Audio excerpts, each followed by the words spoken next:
utilize the time that we have. And because tomorrow is Eid, I would also like to try to send a message out to the youngsters that Deen is complete.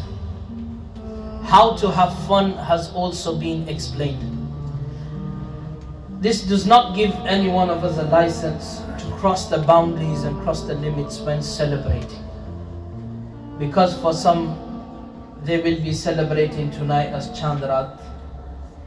So, oh youngster, oh youth, remember before you step foot in that car, that rented or that hired car. Remember before you join that gang or that crew. Remember before you get involved in that knife crime or that smuggling of drugs and intoxication. Oh youngster, remember, you are also a result of mom and dad praying to Allah subhanahu wa ta'ala. You are also a hope for a family. You are also a brother to a sister. You are also a son of parents. You are also a son of a dad, a son of a mom. Before you step foot in that car and start burning that rubber, remember, you also have someone behind you.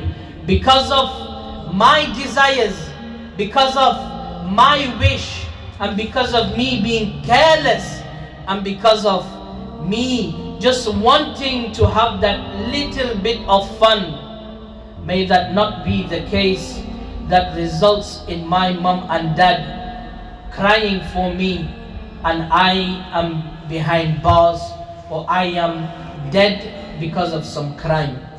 So youngsters, you do not have that right to give taklif, to harm your parents because of your 2-3 minutes, 5 minutes, half an hour buzz.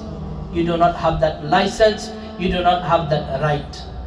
So this was a message hopefully understood, inshallah.